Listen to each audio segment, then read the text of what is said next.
All right, so 228 versus CXF. This could be a really good match. Glad we get the chance to cast it. Appreciate you being here, Chris. Yeah, thanks for casting another match, Jerome.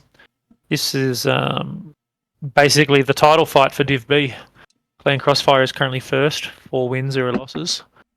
And 228 have lost once, so they're 3-1. But of course, should they win this, they'll be 4-1 and Crossfire will be 4-1. And then there's also another team that's 3-1 that could win as well, so it might be a 3-way tie that will come down to points. Well, looks like Andy Lard and Pete Zone are locked. Send it. They are both locked. They did ask to play Oceanic. I'm not sure if they were joking or not, but I don't think that 228 has any interest in that. No, I don't think so. And if they did, they shouldn't have both locked because they've locked an A. Mm-hmm. What type of decks do you expect to see from these teams before we load in? Well, honestly, knowing both these teams, we could see a pretty wide range. Yeah, I wouldn't be surprised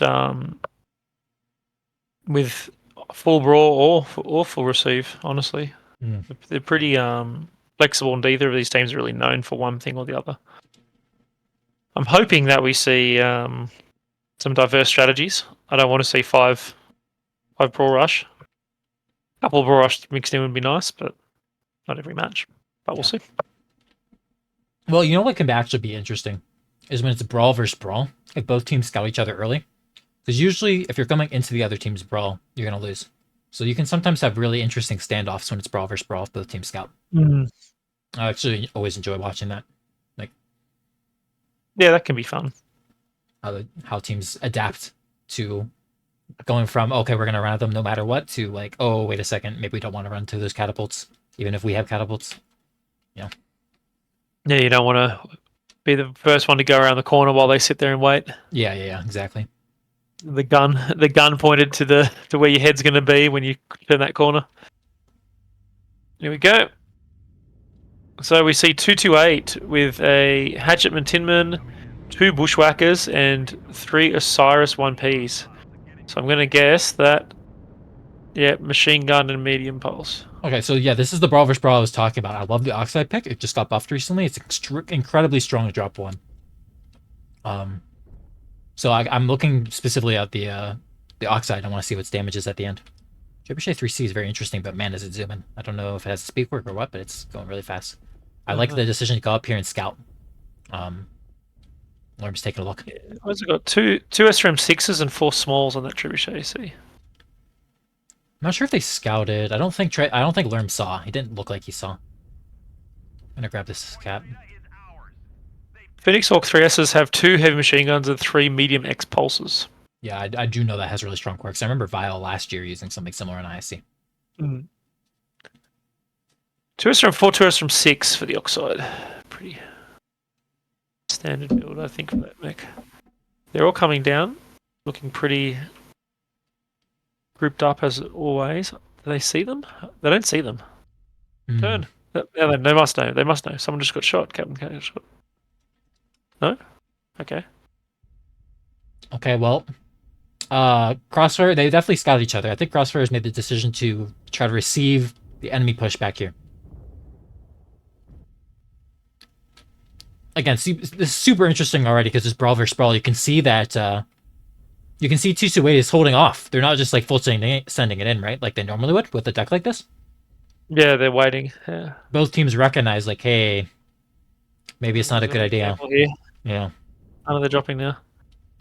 Here we go. Engagement. They've seen the Hatchetman from lava. Oh, they're gonna focus Lerm. I think Lerm made a big mistake around that corner. He's gonna get focused really fast and die. He's backing off. They're still going for him. No. He's down. Gladiator was the focus on the other side. Gonna fall. 1-1. Down. Both even at the moment. Oh my gosh, it's a mess. I'm gonna disable. Maybe I shouldn't. I don't know. The names are covering up. Looks Fire like ants. A little bit better. A little bit better focus for now because Pete's already injured. I'm looking at this Jenner Oxide. I'm telling you, it's such a good mech for this drop. It's got great sustain.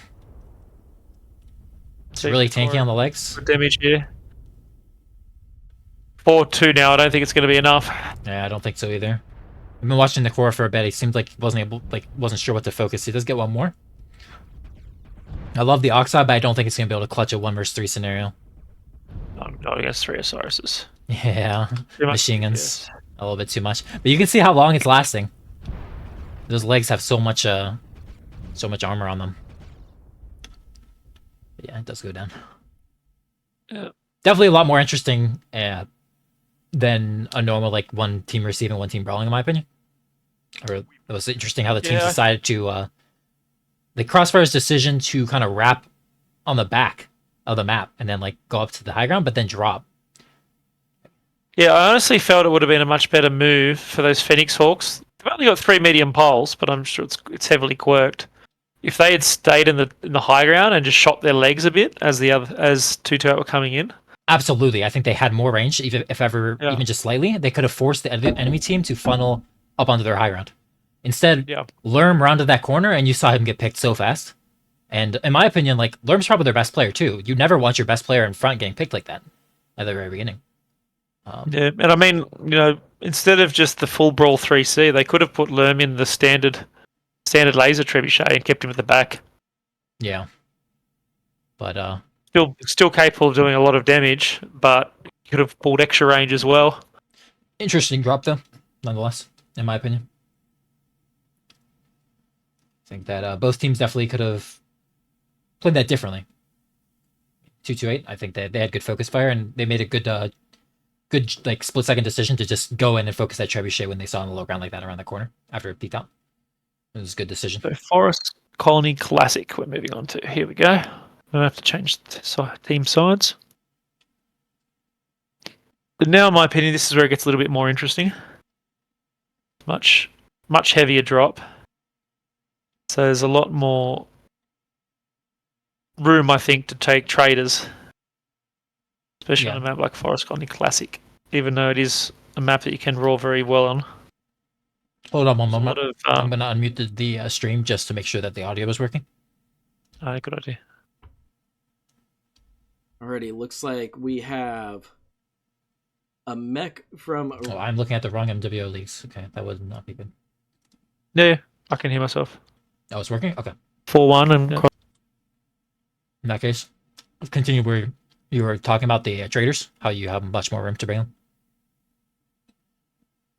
I think with the higher tonnage on Forest Colony Classic, even though you can brawl very successfully this map, there's a lot of opportunity to receive as well. Successful ways. Yeah, I agree. Personally, feel the team with the high ground.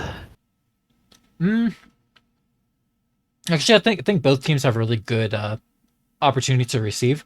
The problem is that the team on the low ground, like in the south side, I think it is. Maybe not actually, but the team on the low ground, their receive positions, like which is pretty much just out in the water. It's really bad to go there if the enemy's trading. So yeah, you have to be really on top of your scout to receive properly if you're on the lower team side, elevation wise. But if you do scout it immediately and you start moving, you can actually receive it arguably better than the other side, because that open water, it's so vast and like there's no cover at all that SRM type mechs trying to push to get to you, it's really easy to lag them before they can get an optimal. Really easy. They have a lot of ground they need to cover. Mm-hmm. Yeah, I agree with that. It's just like you said, it becomes problematic if you anticipate a brawl and you set up to receive, but the other team just has full trade. Yeah, and you're suddenly very disadvantaged. Yep, completely stuck in the open. I have to spend a bunch of time trying to rotate.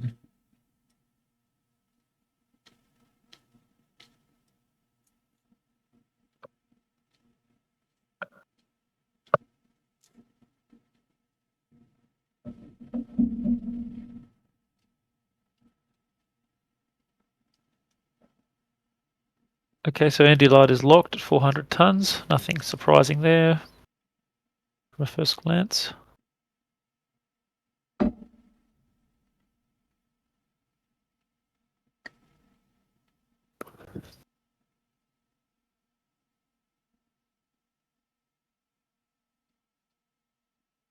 Of course, a lot happens between tournaments, but both 228, this 228 and Cleared Crossfire would be candidates for promotion to Div A for the next tournament coming up. Quite an exciting concept. Do you think these teams would want to go to Div A? 228 requested Div A for ISC, at least. And we put them in Div B Gotcha. because we had 7 teams wanting to go to Div A. So we'll have to see.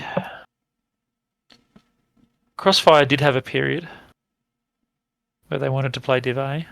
Recently, they've been straying more towards Div B. But if they retain some of their newest pickups like Lermgod, I can imagine them doing well and entering Div A too.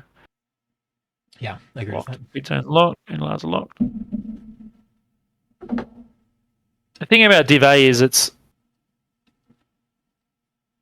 always pretty difficult for teams when they first enter it, right?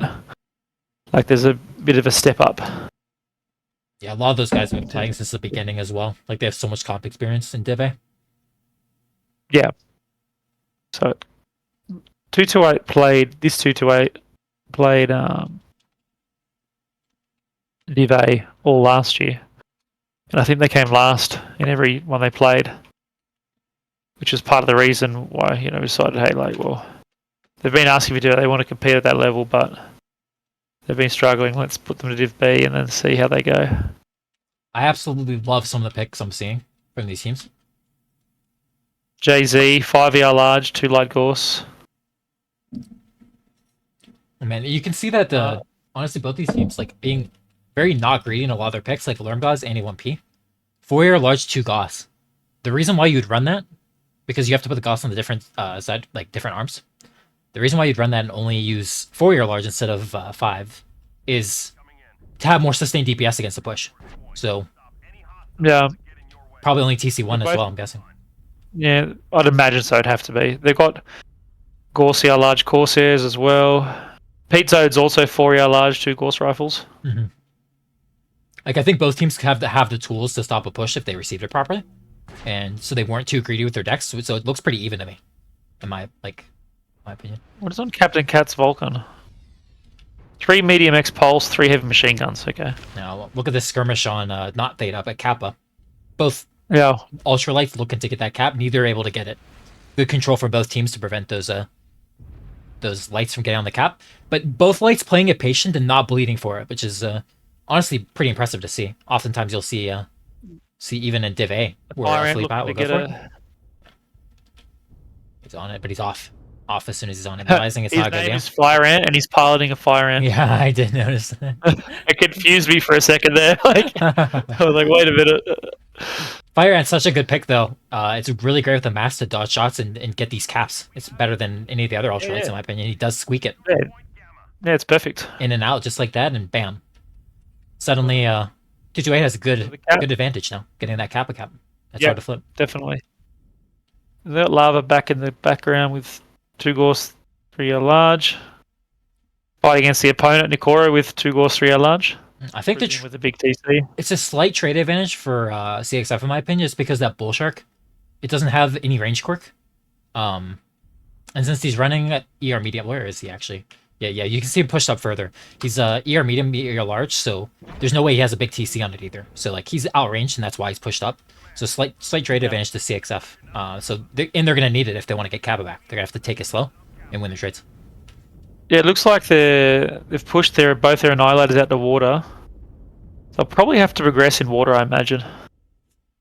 They're not at the moment, but I think towards mid-game, unless something happens with the Wolfpack, they'll have to move in water. You get angles on these Phoenix Hawks. Looking for some angles on those Phoenix Hawks, like you just say, but gonna back off after taking a hit back.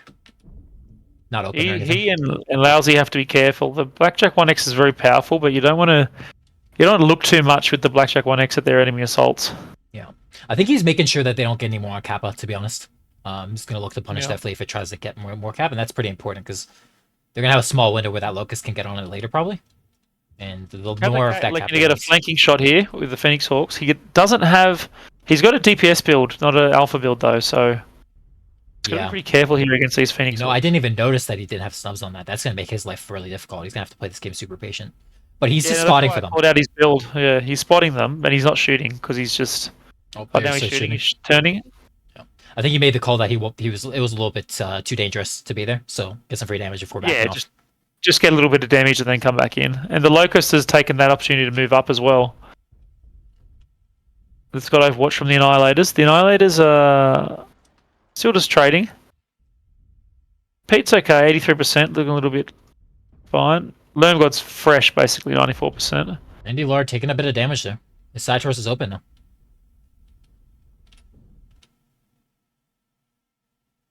And there is time still. There's time for them to flip this cap, but they do need to start like thinking about like, okay, how are we gonna get this cap? And that's why you see Lousy 10 making this aggressive movement. He wants to force these Phoenix Hawks off. Yeah. And Andy Lard not paying attention. Ooh, takes a bunch of damage. His arm is open now too. His left torso is one shot. Oh, he's one touch. He's done. Yeah, good pick. That was a good pick. Really good aggressive movement from Lousy 10 to move up there, and they get that pick. Yeah, and looks like Val is chasing Sep as well. Yeah, I don't know about this though. This feels a little bit risky, but he's going for it. His leg. Oh, he gets legged for it. Can Sir Epic Poner get out? I think he'll be able to. Might lose an arm. He's lost an arm. Ooh, Yeah, Kabakek gets slammed. It's open CT. yeah giving that was the pressure pretty on? Oh, but Sep just got traded on two. He got out. He's still okay. I think that push was a loss for Crossfire, honestly. I think they should have just taken a pick and chill. They should have just gone back, right? Yeah, they got overzealous. Still interesting game state. I mean, Val is legged, and that sucks, but if he shields his left leg, which he is, then he kind of controls this area until an assault comes up here. Like, Sir Epic Poner can't deal with him. About to get a nice shot on Jay-Z. Get a nice shot right into that left torso. Fire's coming down to try and help out Jay-Z. Lava Daishi is engaged as well, though. It's 3 versus 2 down here, but Fire Ant gets legged. That's a huge problem. Captain Cat got picked in his Vulcan. Pete did end up losing this trade, though, because Lava Daishi helped him out. Lerm is going to step up, but Pete's definitely going to go down here momentarily. Lerm's pretty fresh, though. He can definitely win this fight on this corner if he just makes sure he doesn't expose the Lava Daishi. He's getting shot in the back, though, by the Corsair, I think. Or the Bull Shark. Not the Corsair. Needs to be careful about the angles. Yep. Takes him out. Kill. On the other side, the Bull Shark should be going down. Yep. Valzy, that Locust ending up doing a lot of work here. Yeah, you gotta... And Nikoro in the Corsair has pushed right up. He's still pretty fresh. The Blackjack 1X is one touch, CT. Locust Gal goes got down. picked. But Gladisaur is quite hurt. Oh, and he gets the back shot on him. Nice close game. Yeah, very, very close, honestly. Lava Daishi needs to do some major carrying. I think it's Crossfire at the moment. I think it comes down to this. If Lava Daishi kills Lerm, then I disagree. Will he get that? No. Lerm takes him out. But and with Nikoro that, was fresh anyway. Oh, is he completely fresh? Okay, my bad then. I was Pretty much. It was closer than Yeah. or it wasn't as close as I Yeah, thought that's it what I was. was saying. With Nikoro fresh and the other two like open / one touch. That was why I was calling it for Crossfire. Yeah. Nikoro Really just close rolled drop. through. Yeah, really close drop. Nice. I liked a lot of the moves from both teams. I think that pick on the Phoenix Hawk, even though it ended up like they ended up going a little bit too far, the Locust got legged. You saw how much work the Locust ended up doing despite being legged. Really good on him to find a way to get aggressive. Die now. Yep, there we go. And yeah. Just good Fair play. enough match. Yeah, I think if the Phoenix Hawks had recognized that the Blackjack had moved up and pulled back, then I think that probably would have looked a bit different. But yeah, still, I think Very both nice. teams played quite well, honestly. I agree. In that drop. Yeah. I mean, it was a close match. Lousy is super one touch.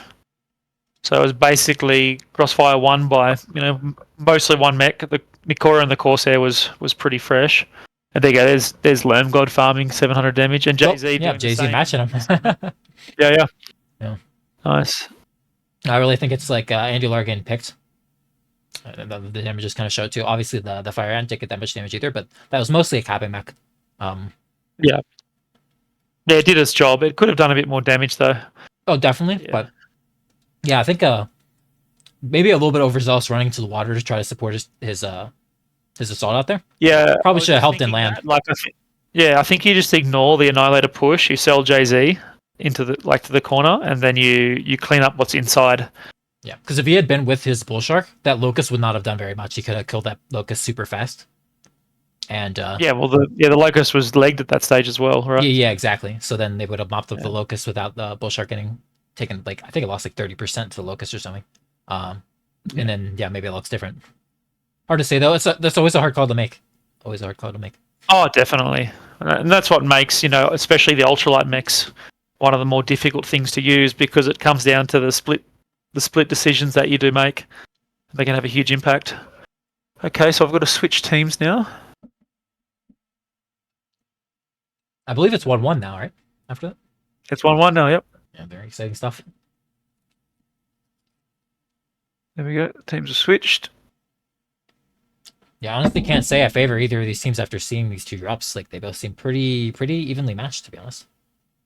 Yeah, and they're not. I mean, 228R isn't exactly 228 Wild Ones, but Crossfire and 228 in general have had like a long time ongoing rivalry.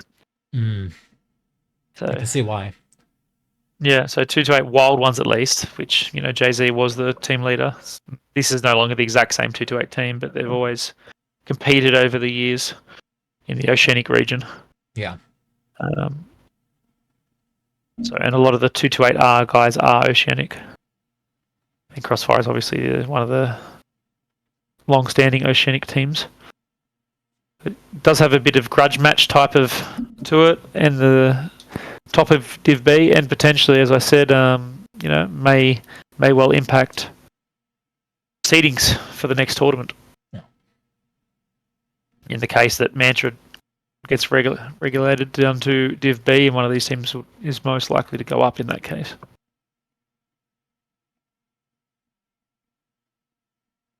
There's an interesting choice for Captain Cat with the 3 medium X Pulse and 3 machine gun Vulcan 5S.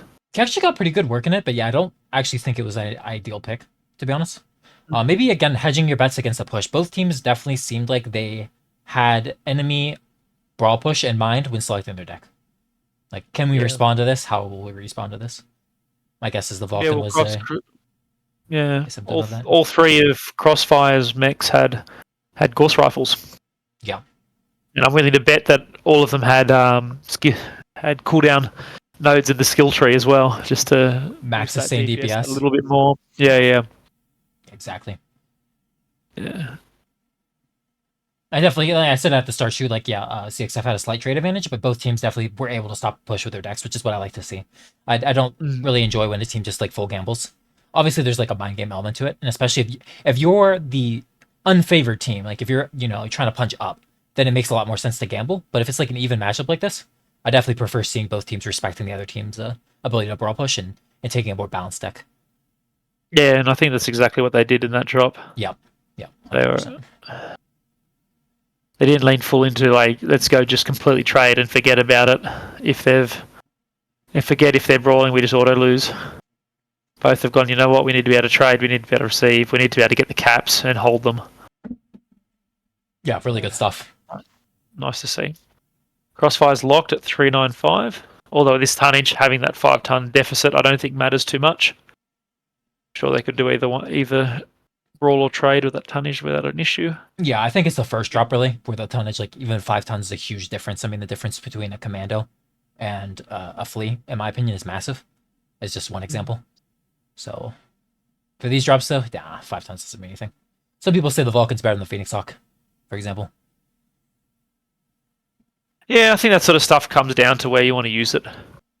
Like in the later drops, sometimes you hold off for your mechs that you think are the best for a particular drop.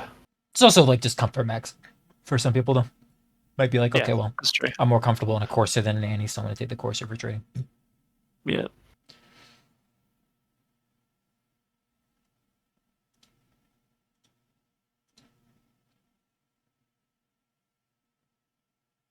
It'll be interesting to see if these teams bring very similar decks to what they just brought when switching sides.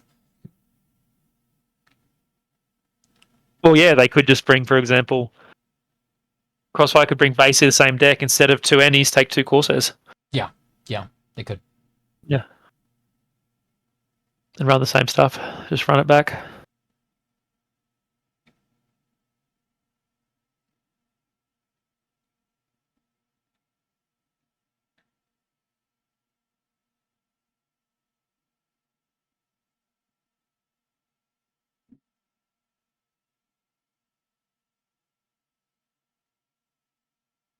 I would very much expect 228 at least to bring another trade deck because I think the other side is at least slightly better for trading. I would say more than slightly better in my opinion, but I think most people can objectively agree that the high ground side is better for trading.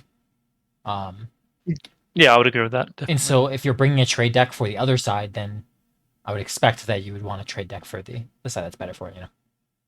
Yeah.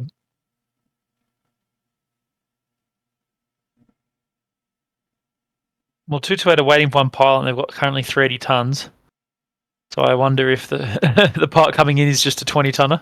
Yeah, maybe notice they don't have Fire Ant, right? Maybe he's deciding Fire Ant in the Fire Ant again. Maybe he doesn't want the Fire Ant and he wants like Fleet 17, for example. Mm. I mean, he was not able to get good damage in that game, so maybe he's saying like, "Hey, I want a little bit more Change reach, or I want, you know, a little bit more brawl. Maybe I'll take a Locust, similar to the other team." Yeah. Well, there he is. He's come back in a 20-tonner. We'll find out which one. Some sort of adjustment. Yeah. And I wonder if where they're going to bring their commandos. Yeah, if at all. I mean, I think the Commando is the best mech in the game right now, but maybe other teams disagree. It is not a super easy to use mech, admittedly. It's quite difficult to use well. I would say the Fire Ant is also very difficult to use well, actually more difficult than Commando, because it's got the same sort of skill cap with the mask and just being very fast and whatnot, but unlike the Commando, you don't have armor to save you. You make one mistake in that thing and you're dead, and that's what you saw.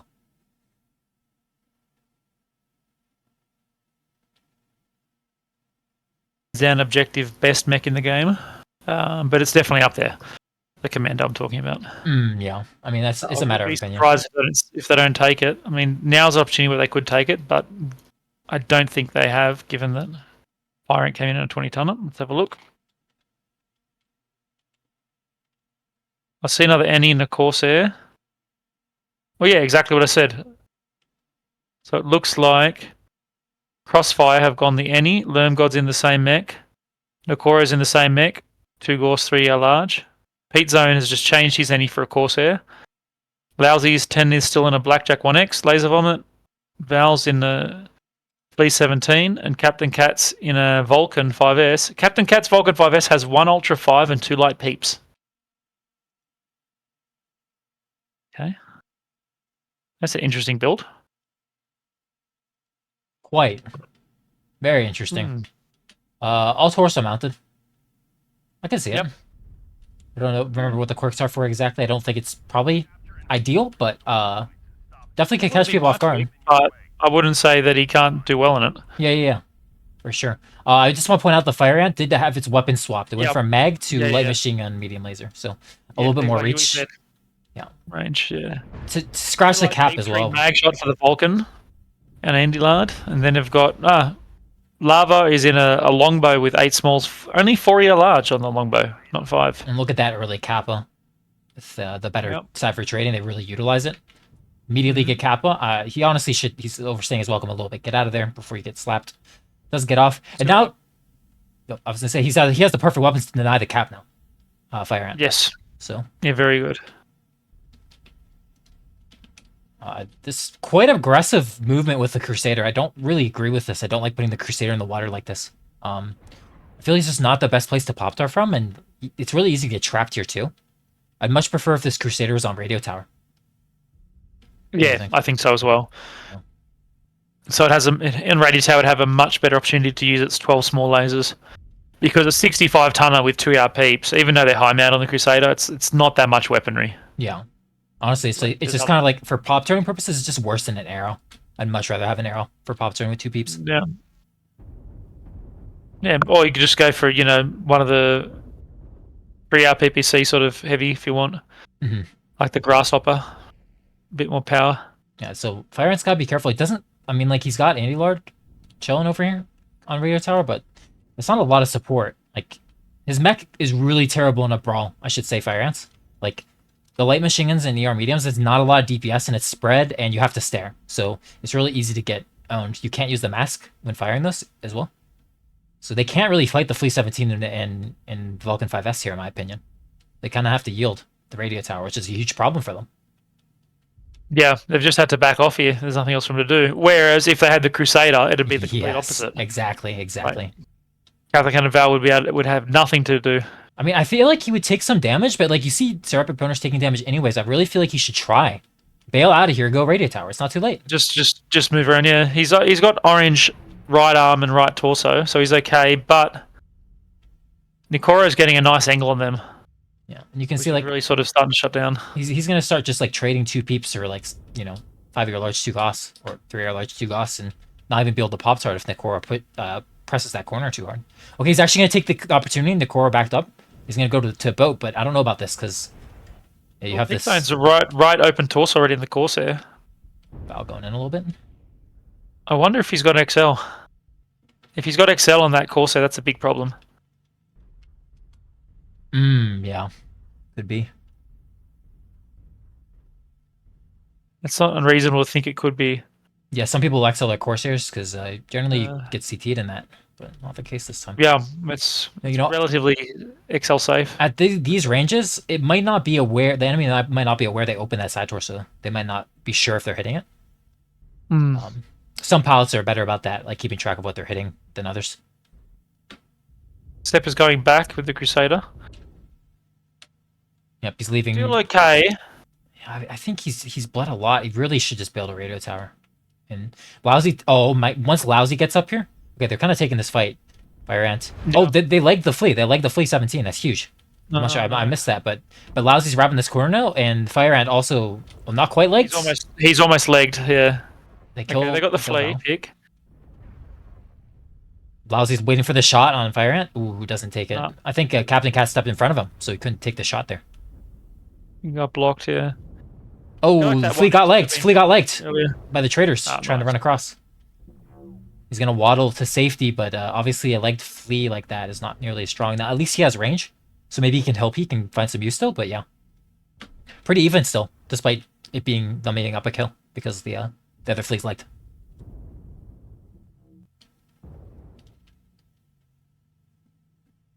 Okay, looks like they're going to counter push. Oh, I love this overcharge leading this push. This is great. I wish they had the Crusader here as well, but...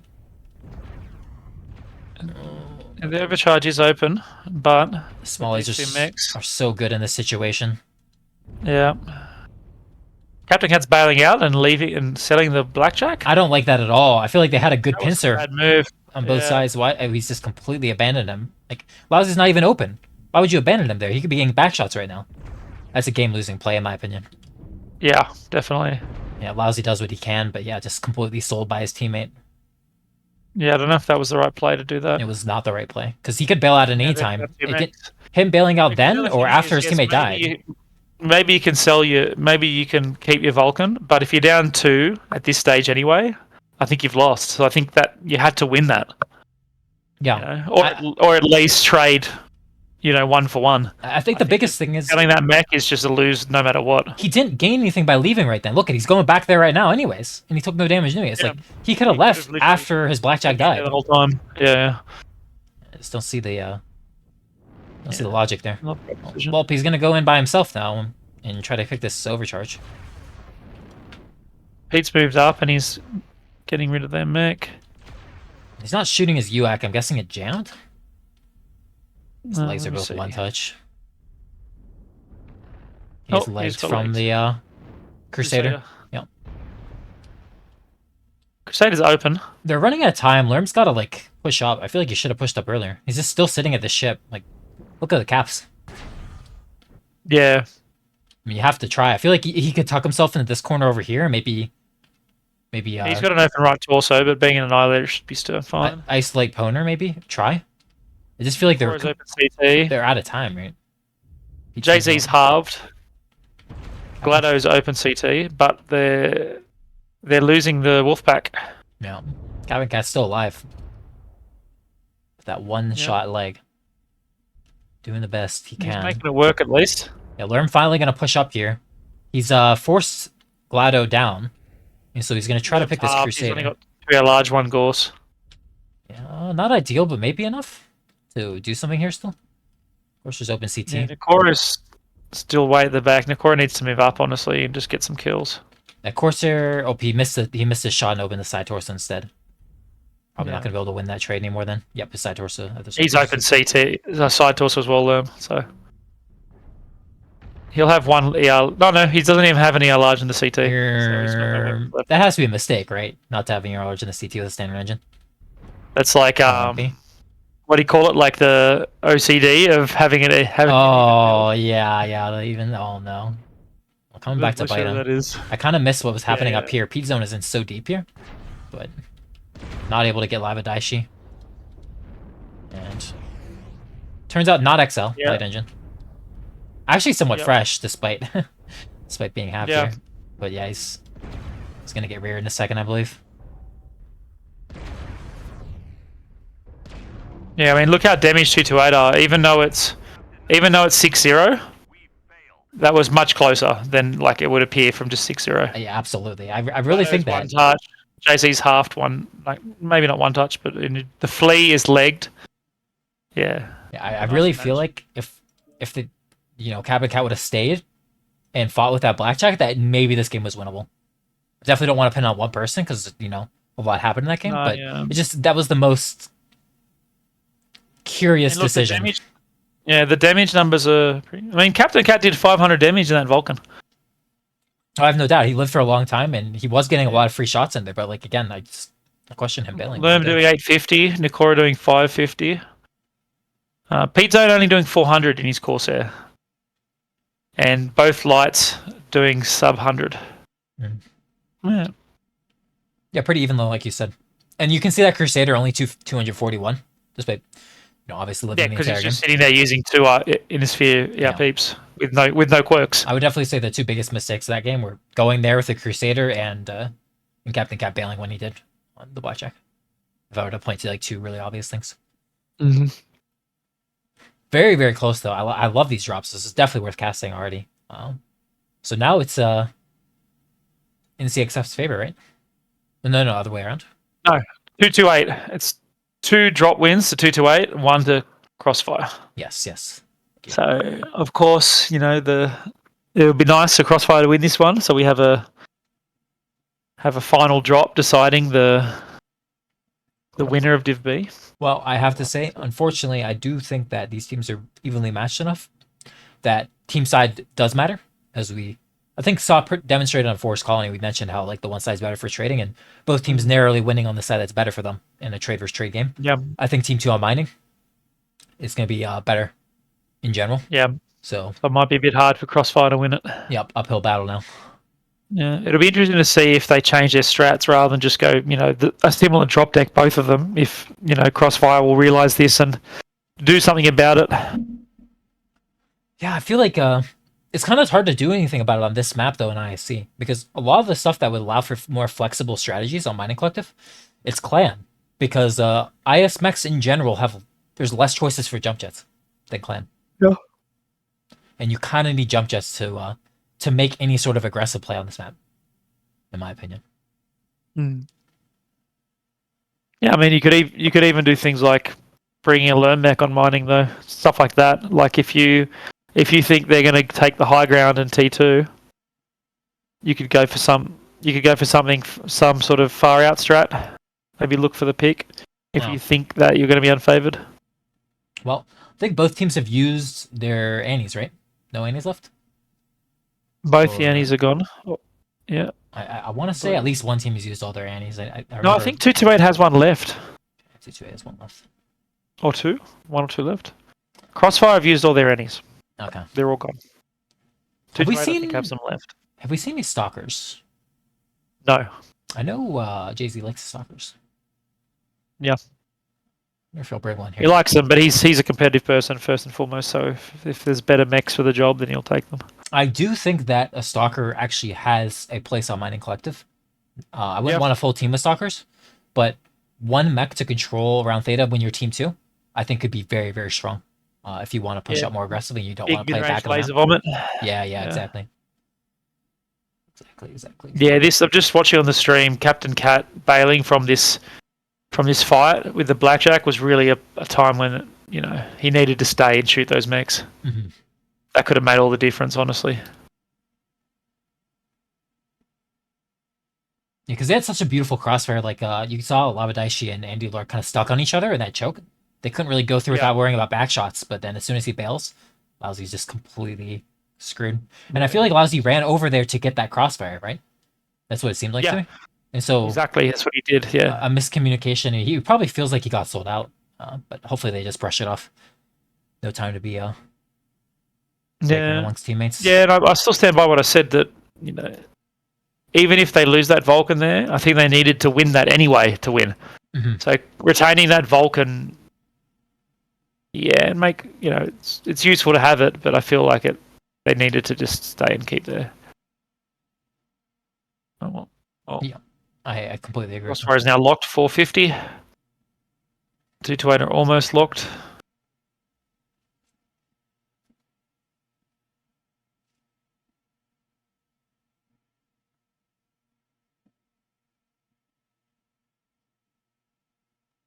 Yeah, and then he ends up fighting the longbow anyway, but in a spot which is disadvantageous to him because he gets legged by the Crusader. They can now see him. Yeah. Yeah.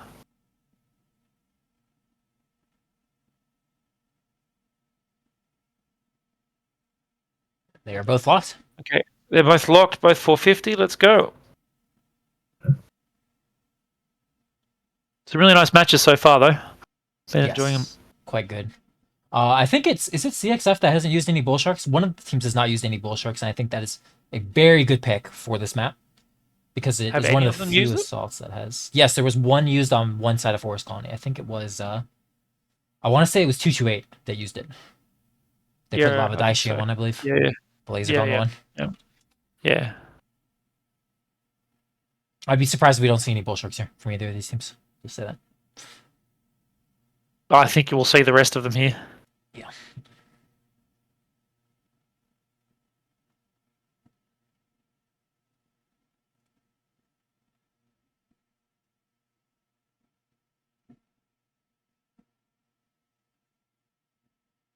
Let's see. Wait for this. Drop ships to fly in. I always like looking at the top of mining, like looking down on it and the different lighting. You know, it's quite a nice looking map, to be honest. There's a reason why it's a fan favorite among both comp and quickly. Here we go. Yeah, so there you go. 2 Stalkers for 228. A Trebuchet 5J, a Longbow, a Marauder, and a... 2 Bull Shark 6s, but not the variant with jump jets and an Alpha.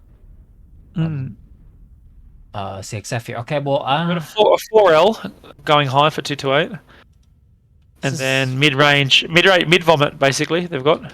This is very interesting. I think a lot of this drop is going to come down to how much Gladisaur gets value-wise out of his mech. Yeah.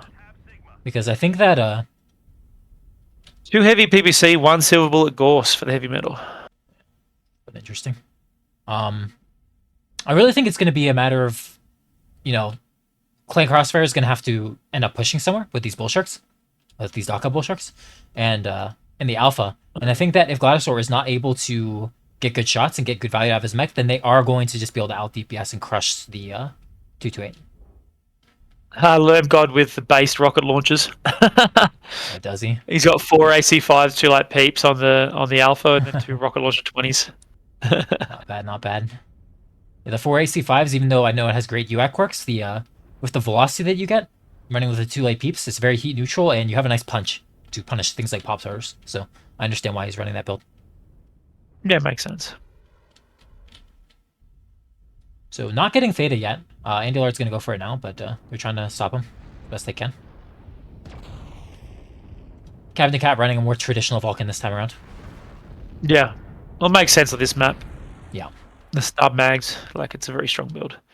Yeah, I think it's, like you said, it's going to come down to Gladys. Okay, here we go. This is it. Yep. This is probably going to be... Oh, they spotted him. They spotted him, which is huge. Yeah, they spotted. He's turning, yeah. I think that if he tries to force this with a Marauder looking for him, he's going to die, and it's going to be a game lost for him.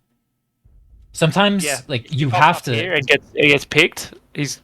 Come on, man. You got. Where's the UAV? Where's the UAV? You gotta be able to pop a UAV in a situation like this, right? Yes. He has to leave now or he's stuck. He knows now. Look, GLaDOS, run away. GLaDOS looking at you. He knows. Yep. There's the UAV. Okay, now bail out of there. Trebuchet's on his way. He knows.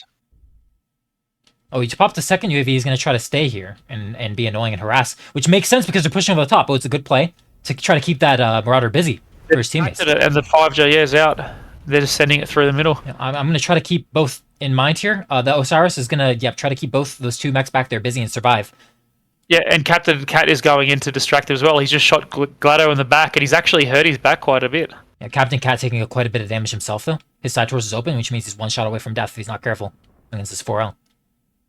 But the 4L taking a bunch of punishment, almost dead CT. The 4L is very hurt, yeah. Fire Ant just kind of up here. He's trying to scream, but he wasn't able to get any shots. He's actually been useless so far. His teammates on the other side have been pushed back in this corner. None of them have taken too much damage, but this is definitely advantageous for the AC builds. If they can round this corner and get their DPS in, then... Andy Ladd's dead. Yeah, Blurn picked him. Very nice pick. 228 is going to crumble here now. They just need Captain Cat and Val to stay alive, keep harassing, keep these two mechs busy, and they should have this in my opinion. Around this corner, and he's going to clean up. Yep. Hey, look at that. It's devastating. Very, very nice coordination and communication from CXF there. I was very worried that Osiris was going to get picked, but he actually played it expertly. No, yeah, he distracted, knew what he was doing. Didn't get caught, used the UAVs, kept them busy for his team while his teammates pushed over the center. Very, very nice. Yeah. No, Love to see it. That was a really nice push. Yeah. And so with that, worried he was just going to get one hit with that in that. yeah, it's scary. But he played it so well. Yes, he did. And with that, we're tied 2-2. And lovely. CXF have taken the drop on the disadvantageous side, so now I actually favor them to win this match, if ever so slightly. It's like Fire Ant's going to try and get the pick on Nakoro, who's one touch. Is he going to get it? He's looking for it. He did. He got it. Nice. I missed that. Sorry. On a bit of revenge. Yes, very nice. But that was a very strong pincer with the distraction, basically. Yeah. I think we did say that, that 4L's got to get work. It's going to decide the drop, and it just wasn't able to because of the Osiris harassment. Yeah. When you're in smoke stocks like that, and Daka mechs are pushing through Theta, you should be able to get a lot of value winning traits up there and soften him up, but just not able to do his job, unfortunately. Yeah, well, I mean, it was Captain Cat as well, because there was the early distraction, and then Captain Cat came up and shot in the back with the mag shot snubs, which that forced him to drop as well. So it was like a double distraction that worked for the whole push. Basically, didn't get any impact in. I know the Trebuchet 5J is quite strong, but I definitely got to point out that just not really the ideal mech for that situation. It couldn't help its assault at all because it's just not mobile enough, right? It tried to chase after the Osiris there. Osiris just backed off, went on the low ground, avoided it, hopped around. Let's actually see the damage that you're feeling. Marauder 4L GLaDOS saw 269 damage, man. Yeah. Whereas Nakoro in the Bullshark 6, 930. Annular got picked, but Fire Ant and GLaDOS are both doing the second and third lowest on their team. And being furthest in the back, right? Trebuchet just not having any threats. It was 100% pretty deep into the game. Just looking for those two mechs and couldn't find them. Yeah. Not to mention on its arm mounts are quite low and wide.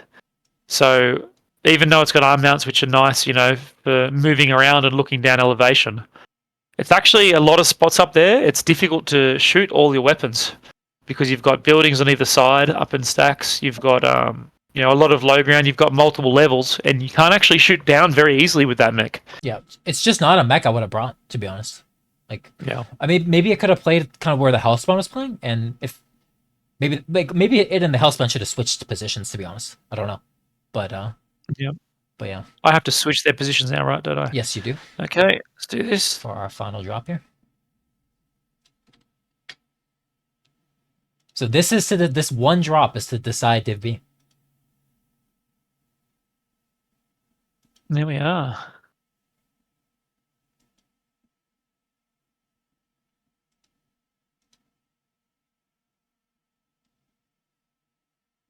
So we did see those bull sharks, not the one I expected, but we did see two of them on. Yeah, I mean, they could run back a very similar deck, right? They could just have one bull shark and then two marauders. Yeah. And they've still got a Highlander, and then I think that I'm thinking about this. I think 228's mistake And if I'm looking at it objectively from a like drop deck perspective, because I think the other drop decks made a lot of sense. I think 228 made the mistake of, because the Sigma is the legal cap, they put everything on Sigma. But by doing that, you're kind of giving up your team 2 advantage, because that's not like you're putting yourself in the corner of the map and yielding the rest of the map for team 1. Meanwhile, the main advantage of team 2 is that you have open lines into theta from your entire side of the map all the way to the back wall. So to completely give that up, bring mid range, and put yourself in the corner, yeah, probably not a great drop deck. If I'm being honest. Yeah, it'll be interesting to see if Crossfire go the long range drop deck now. Yeah, that's kind of what I was getting at. I want to see if I kind of hope CXF. I mean, I definitely am not rooting for one particular team. I both these teams have done great. I just want the better team to win. But I'd be very surprised if CXF made the same decision to put themselves in that corner right on that cap. I'm hoping that they play a more typical formation, as if it was 5 cap, where they they keep their team side advantage and they spread out a bit more, unless they're pushing. But I don't want to see them go into that corner. I don't think that's a good strategy.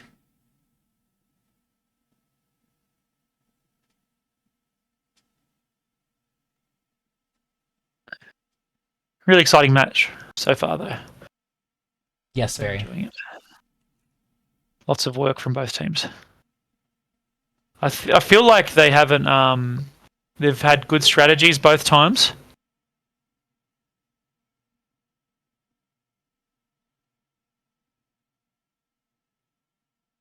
Which team? Sorry, my mic I think broken. So, yeah, I feel like either team haven't really made like huge mistakes, and they've both had quite solid strats and mech selections for the most part. Yeah, I think that last strat from 228 was kind of an exception in my mind. I don't think it was a good strat, but everything else has been really rock solid. And even then, with their strategy, I don't think they made any like glaring mistakes. I think it was just a really nice outplay by Val and the Osiris specifically, and Captain Cat just somewhat coming over. And definitely wasn't like a glaring mistake from 228 in my opinion. Just really good play from their opposition. So definitely both teams capable of winning this last drop.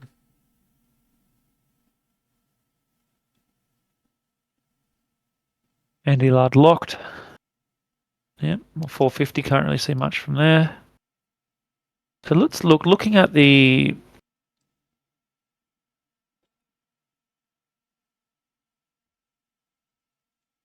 so Crossfire's score 4 is 18. 228's 15. So presuming mandatory fun beats Srot, which isn't guaranteed, it'll be a 3-way tie, which would mean Crossfire would still win, I think, based on that.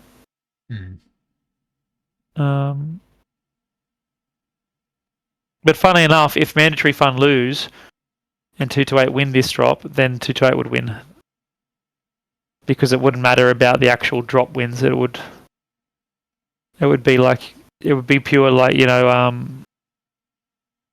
it'd be 228 in Crossfire with equal wins, and then 228 would take it based on the head-to-head, on the head-to-head. Yeah. I actually enjoy that format. I don't think that you should I don't think you should be able to win the tournament if you have the same amount of match wins as another team and they beat you. I quite like the format of ISC. I think it's pretty fair. Yeah, ISC have done that for years.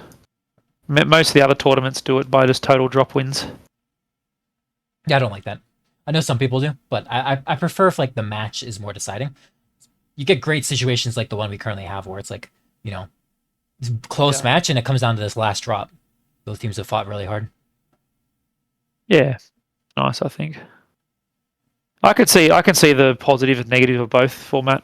I think I like how we do have it. How ISC always has it this way, and then some of the other tournaments have it the other way. Yeah, it's a nice mix. Well, obviously the best format is like having brackets in upper and lower bracket, in my opinion. But obviously most tournaments are not able to do that like CS is. But that's part of what makes CS special.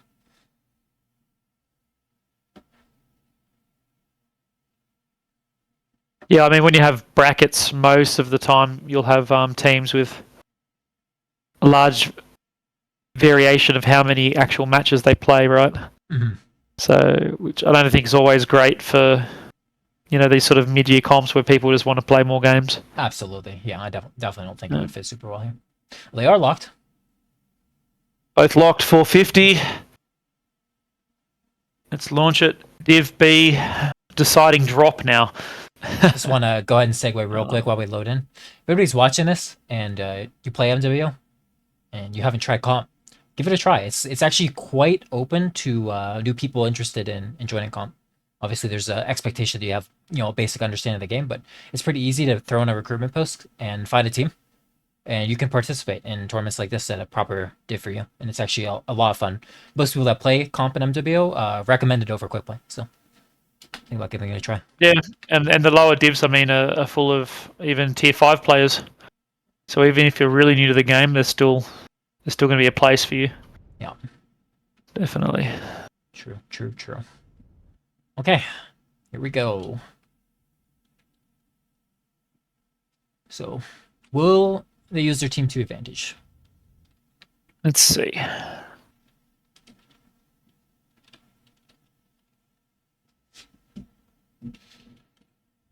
Trying to think what mechs are left. I believe both sides have one bull shark left at least. And I think we're seeing it. Well, we're seeing all the bull shark, the rest of the bull sharks used, which is good. Oh, look at Clan Crossfire Catapult A1s. Oh, they are full sending it. It's send it time, boys. Okay, well, they're not.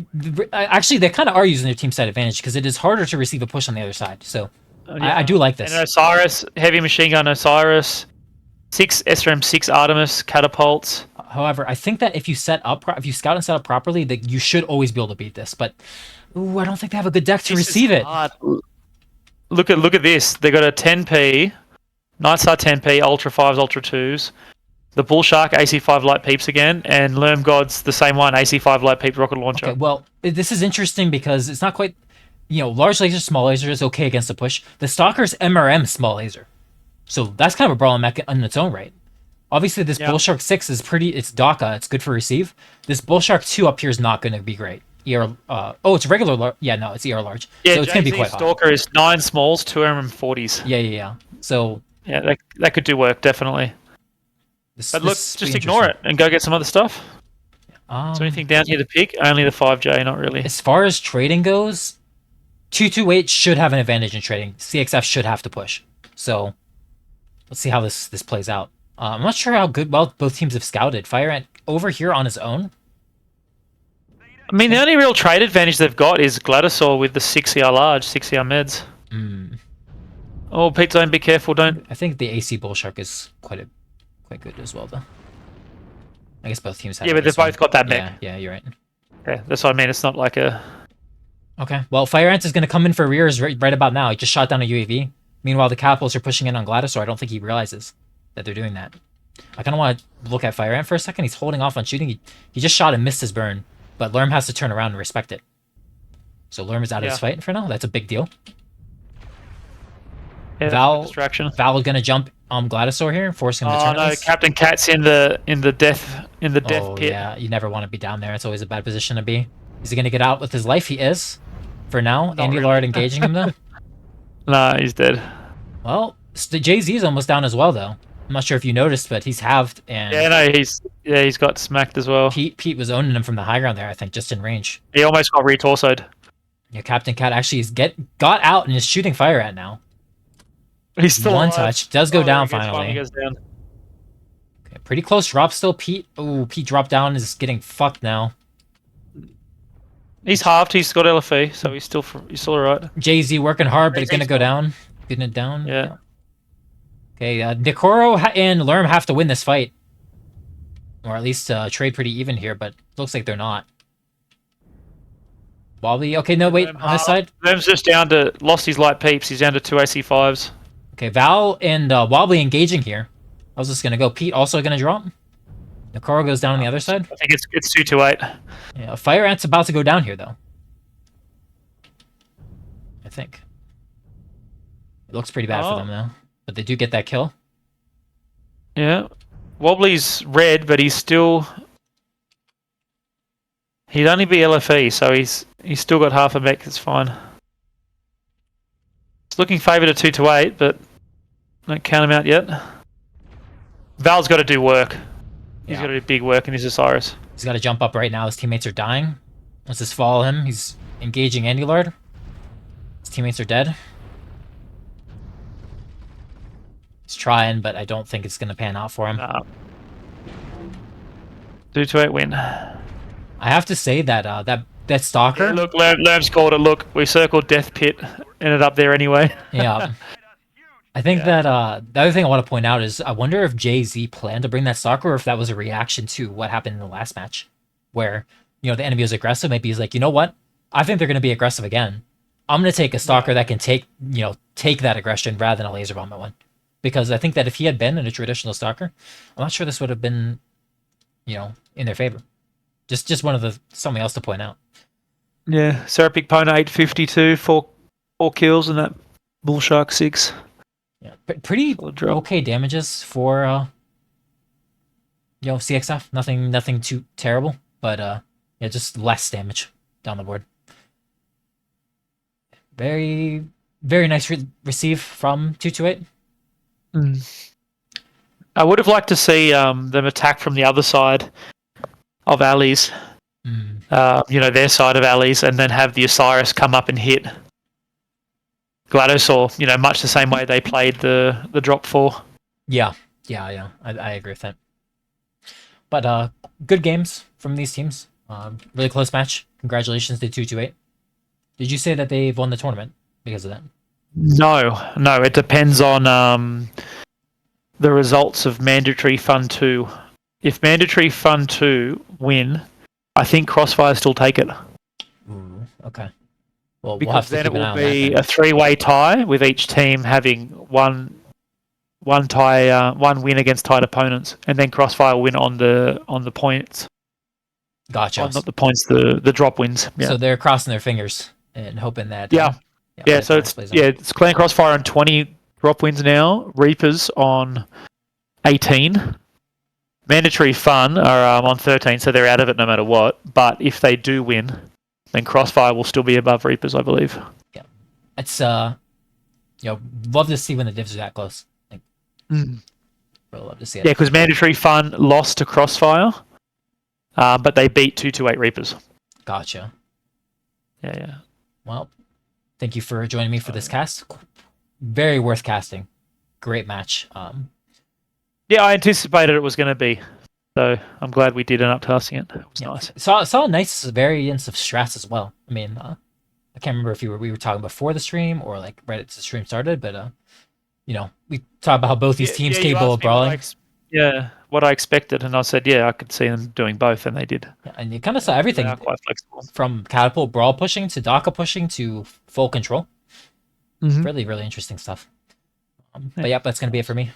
I will talk to you in a future cast. Thanks everybody for watching. Thank you for the teams for playing, and I'll see you guys next time. Have a great night.